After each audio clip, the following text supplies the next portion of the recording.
Sarva dharman prityaja mam ekam sharanam vaja. Aham tvang sarva papebhyo mokshayashyami. Ma shuchaha. That you give up all different kinds of religions and just surrender unto me. Now this is God himself speaking. He's saying, just forget this religion stuff. Huh? Don't get involved with religions. Don't get involved with organizations. Don't get involved with all kinds of stuff that comes in between you and me. Surrender to me directly. Huh?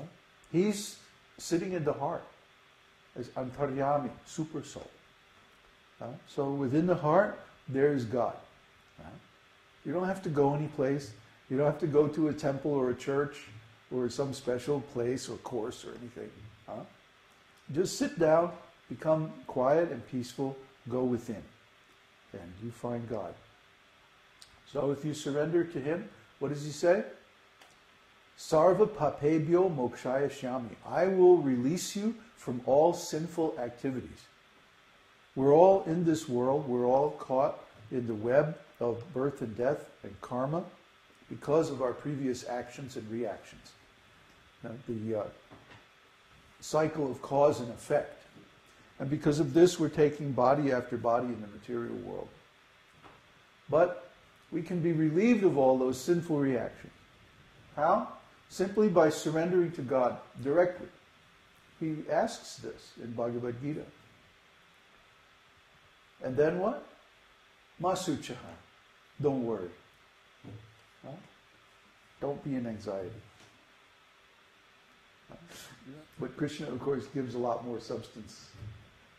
He gives a lot more knowledge, transcendental knowledge. When we have this knowledge, then we don't need to cultivate any other source of knowledge, because this gives us the solution to all problems. What is a problem? Problem means I'm not happy. So if we find the source of happiness within our own heart, did you ever feel happy in your life? Where did you feel it? Inside, right? You don't say, oh, I'm happy over here, or I'm happy out there, or I'm happy someplace else. No, you're happy right in here when you're happy. So that feeling of happiness does not come from outside. It comes from within. So if we have that feeling of happiness from within, it doesn't matter what's going on outside. See?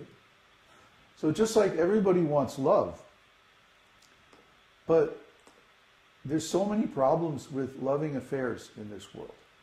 So if we simply reach the super soul within and surrender to him, like he requests us to do in the scriptures, then automatically we become happy.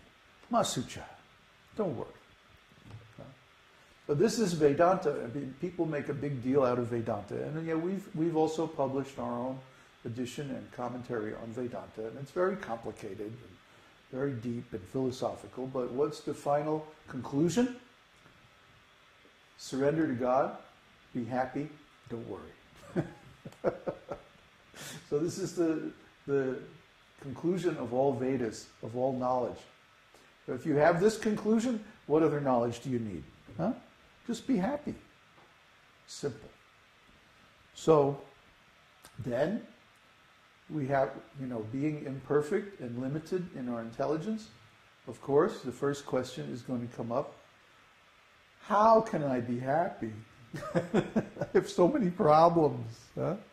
How can I get out of these problems? How can I do this? How can I do that? That's what everybody asks me.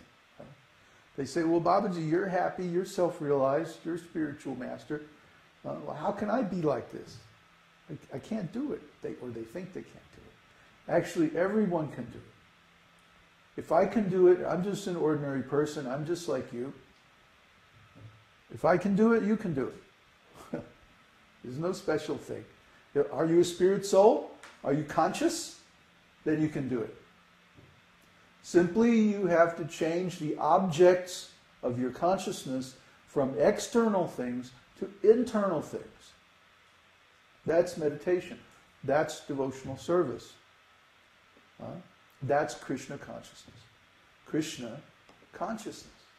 means being aware of Krishna directly, not indirectly through some symbol or some service or some like religious process or some philosophy. All these things are helpful. It's a start, it's a place where you can grab on with the mental equipment that you've already got.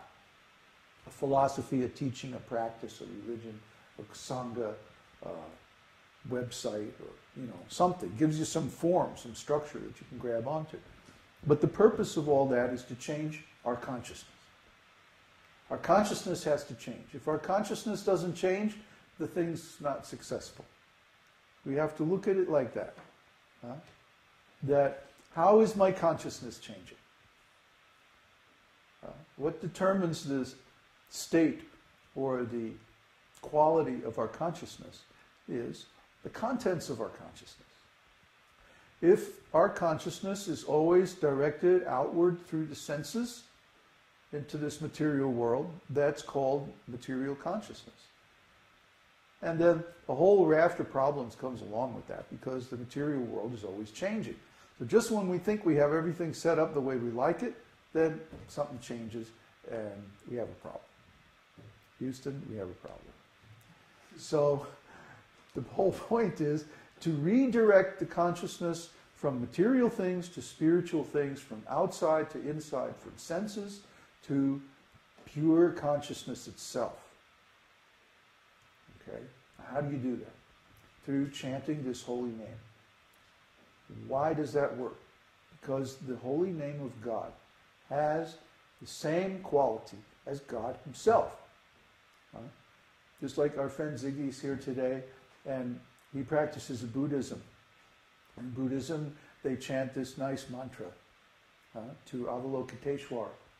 Avalokiteshvara is the incarnation of compassion, of God's compassion and wisdom.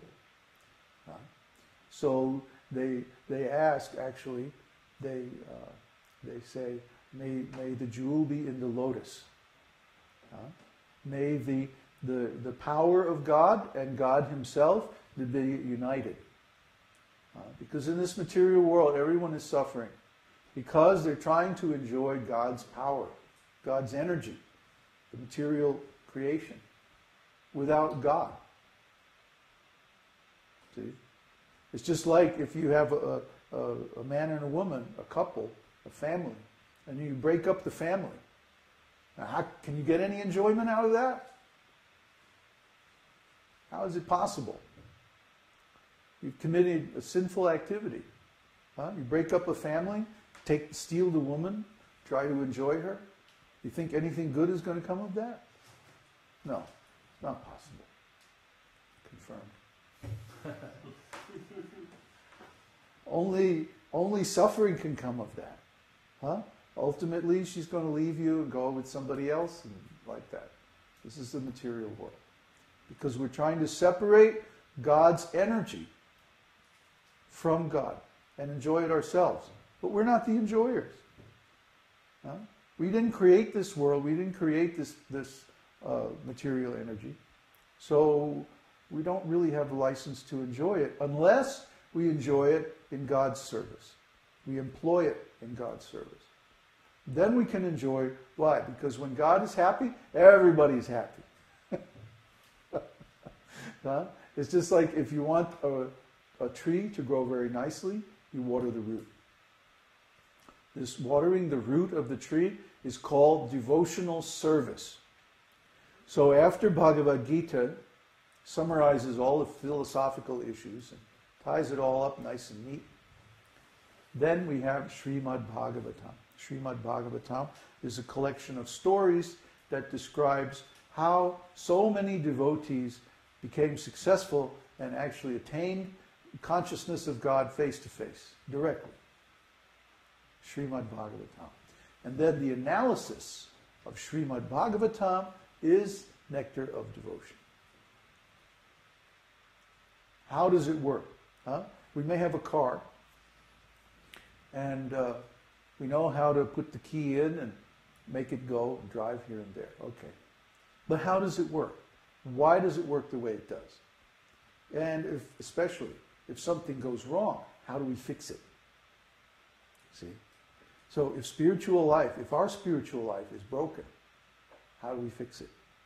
We have to know how it works. We have to know the theory of operation. That's what's described in Nectar of Devotion. Nectar of Devotion describes the theory of operation of bhakti, the theory of operation of consciousness, the theory of operation of the soul, and in our relationship with God. It's very deep.